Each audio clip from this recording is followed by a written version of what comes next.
നമ്മുടെ രാജ്യത്ത് കഴിഞ്ഞ 2 മാസമായി ഒരു യുദ്ധം നടക്കുകയാണ്. പലപ്പോഴും മാധ്യമങ്ങൾ യുദ്ധമെന്ന രീതിയിലല്ല, പക്ഷേ അതിൻ്റെ ഘട്ടം ഘട്ടമായുള്ള റിപ്പോർട്ടിംഗാണ് നടക്കുന്നത്. നമുക്ക് പറഞ്ഞു വരുന്നത് മറ്റ് ഇടങ്ങളിലെക്കുറിച്ചല്ല, ജമ്മു കാശ്മീരിനെ കുറിച്ച് തന്നെയാണ്. ഒരു ഇടക്കാലത്തിന് ശേഷം ജമ്മു കാശ്മീരിൽ തീവ്രവാദികളും സൈന്യവും തമ്മിൽ ഏറ്റുമുട്ടുന്നു.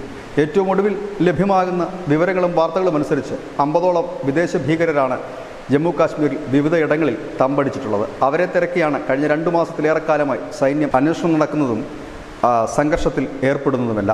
വലിയ രീതിയിൽ തന്നെ സൈനിക വിന്യാസം ജമ്മു കാശ്മീരിൽ നടന്നിട്ടുമുണ്ട്. ഇത് തെരഞ്ഞെടുപ്പിന് മുൻപ് തൊട്ട് ഉണ്ടായിരുന്നതാണ്. സ്വാഭാവികമായും നാം ചോദിക്കുന്നൊരു ചോദ്യമുണ്ട്. സുശക്തമായ ഒരു രാജ്യമാണ് നമ്മുടേത്, ശക്തമായൊരു സൈന്യമാണ് നമ്മുടേത്. പക്ഷേ എന്തുകൊണ്ട് ഇവർ നുഴഞ്ഞു കയറുന്നു എന്നുള്ളത് നമുക്കറിയാം. നമ്മളുടെ 2 അതിർത്തികൾ, പ്രധാനപ്പെട്ട 2 അതിർത്തികളായ ഇന്ത്യയും പാകിസ്ഥാനുമായിട്ടുള്ളതും ഇന്ത്യയും ചൈനയുമായിട്ടുള്ളതുമൊക്കെ ആയിരക്കണക്കിന് കിലോമീറ്റർ ദൈർഘ്യം വരുന്നതാണ്.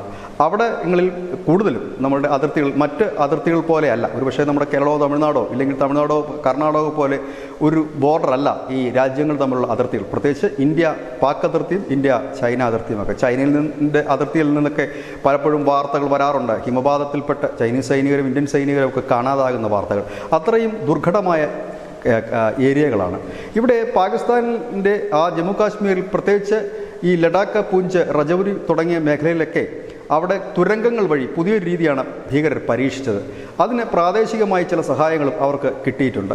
ഇത് പലപ്പോഴും വളരെ കുറഞ്ഞ ജനവാസമുള്ള ഇടങ്ങളിലും ഒപ്പം തന്നെ ഈ റോഡുകൾ അവസാനിക്കുന്ന ഇടങ്ങളിലും മറ്റുമാണ് ഇത്തരത്തിലുള്ള കിടങ്ങുകൾ ഇന്ത്യൻ സൈന്യം കണ്ടെത്തിയിരിക്കുന്നത്. അങ്ങനെയാണ് നുഴഞ്ഞു കയറിയത്. നുഴഞ്ഞുകയറ്റം നടന്നിട്ട് 2 മാസത്തിലേറെക്കാലമായി. പക്ഷേ കാർഗിൽ പോലെ ഒരിടത്ത് തമ്പടിച്ചുകൊണ്ടല്ല ഇത്തവണ ഭീകരർ പല ഇടങ്ങളിലായിട്ട് 2-3 പേരടങ്ങുന്ന ഒരു ഗ്യാങ്ങായിട്ടാണ് നിൽക്കുന്നത്.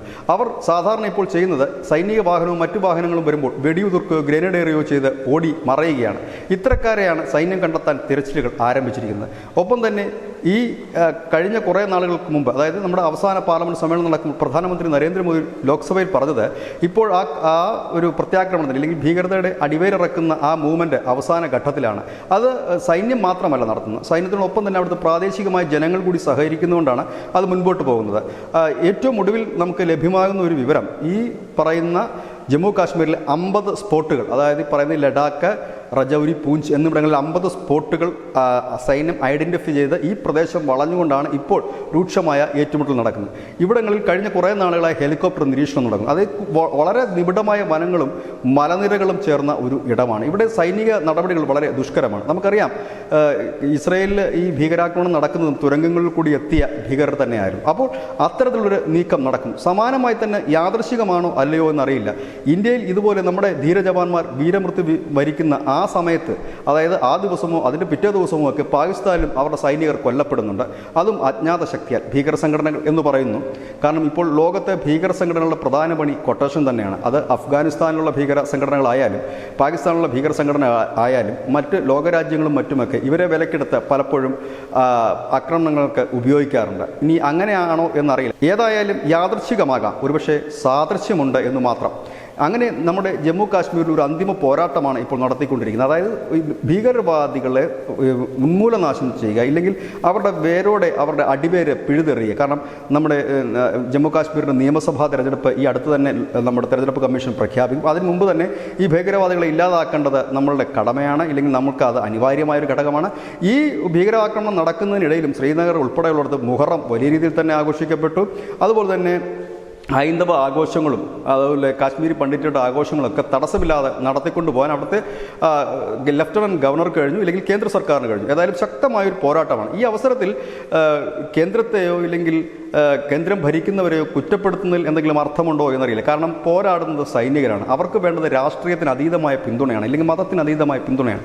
കഴിഞ്ഞ ദിവസം രാഹുൽ ഗാന്ധിയും മല്ലികാർജ്ജുൻ ഖാർഗെയും ഒക്കെ ഈ വിഷയങ്ങളിൽ കേന്ദ്രത്തെ കുറ്റപ്പെടുത്തുന്നുണ്ട്. പക്ഷേ ഇതിന് പാർലമെൻറ്റിൽ വിശദമായൊരു വിശദീകരണം പ്രധാനമന്ത്രി നൽകിയിരുന്നു.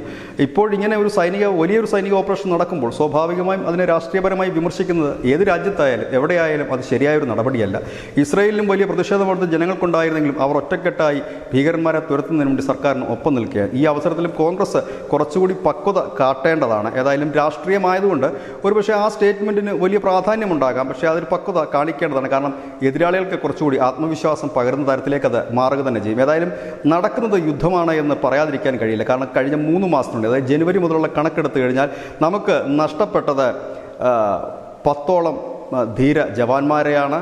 അതുപോലെ തന്നെ നമുക്ക് സിവിലിയന്മാരെ അനവധി നഷ്ടപ്പെട്ടു. കഴിഞ്ഞ 32 മാസത്തെ കണക്കെടുക്കുമ്പോഴേക്കും 48 ധീര ജവാന്മാരെ നമുക്ക് നഷ്ടമായിട്ടുണ്ട്. അനവധി സിവിലിയന്മാരെ നമുക്ക് നഷ്ടമായിട്ടുണ്ട്. ഒപ്പം തന്നെ അനവധി പേർക്ക് പരിക്കേറ്റിട്ടുണ്ട്. ഭീകരന്മാരെ നാം അനവധി കൊന്ന് ഒടുക്കുകയും ചെയ്തിട്ടുണ്ട്. ഏതായാലും ഈ കണക്കുകൾ പരിശോധിക്കുമ്പോൾ നടക്കുന്നത് വലിയ പോരാട്ടമാണ് എന്ന് തന്നെ പറയാം. കാരണം ഒരു ജവാൻ വീരമൃത്യു വരിക്കുക എന്ന് പറഞ്ഞാൽ ഒരു ശക്തമായ ഒരു തിരിച്ചടിയുടെ ഇടയിലാണ്, ഇല്ലെങ്കിൽ ഒരു മുന്നേറ്റത്തിന് ഇടയിലായിരിക്കും കൂടുതലും സംഭവിക്കുക. അങ്ങനെ നോക്കുമ്പോൾ കഴിഞ്ഞ 32 മാസത്തിനിടെ 48 ജവാന്മാരാണ് നമുക്ക് നഷ്ടമായത്, നമ്മുടെ രാജ്യത്തിന് നഷ്ടമായത്. ഇപ്പോഴും എല്ലാ ദിവസവും ഇപ്പോൾ ജമ്മു കാശ്മീരിൽ നിന്നുള്ള വാർത്തകൾ പുറത്തു വരുന്നുണ്ട്. വലിയ രീതിയിൽ വാർത്തകൾ പുറത്ത് വരുന്നതിന് ചില സെൻസർഷിപ്പുകളുണ്ട്. എല്ലാ രാജ്യങ്ങളും ചെയ്യുന്നത് പോലെ നമ്മുടെ രാജ്യവും ചെയ്യുന്നു. അതിന് നേരത്തെ തന്നെ ഒരു മുന്നറിയിപ്പ് എല്ലാ ചാനലുകൾക്കും മാധ്യമങ്ങൾക്കും നൽകിയിരുന്നു, ലൈവ് ടെലികാസ്റ്റിംഗ് പാടില്ല എന്നുള്ളത്. ഏതായാലും മാധ്യമങ്ങൾ അത് അനുസരിച്ചിട്ടുണ്ട്. ഏതായാലും അവിടുന്ന് വലിയ വാർത്തകൾ, അതായത് ജമ്മു കാശ്മീർ പോലീസാണ് അവിടുത്തെ വാർത്തകൾ ഒഫീഷ്യലായിട്ട് മറ്റ് ജനങ്ങളിലേക്ക് എത്തിക്കുന്നത്. ആ വാർത്തകളും പിന്നെ അവിടുത്തെ പ്രാദേശിക മാധ്യമങ്ങൾ നൽകുന്ന വാർത്തകളും ദേശീയ മാധ്യമങ്ങൾ നൽകുന്ന വാർത്തകളും കോർത്തിണക്കിക്കൊണ്ടാണ് ഇന്നത്തെ ന്യൂസ് ഇന്ത്യ മലയാളം പോയിന്റിൻ്റെ ഈ അനാലിസിസ് ചെയ്തത്. ഏതായാലും നമുക്ക് നമ്മുടെ ധീര ജവാന്മാർക്കൊപ്പം നിൽക്കാം. വിജയം അധികം വൈകാതെ നമുക്ക് സ്വന്തമാകും എന്ന് തന്നെ ഉറച്ച് വിശ്വസിക്കാം. ഇത് തന്നെയാണ് ന്യൂസ് ഇന്ത്യ മലയാളത്തിൽ പോയിന്റ്. നന്ദി, നമസ്കാരം.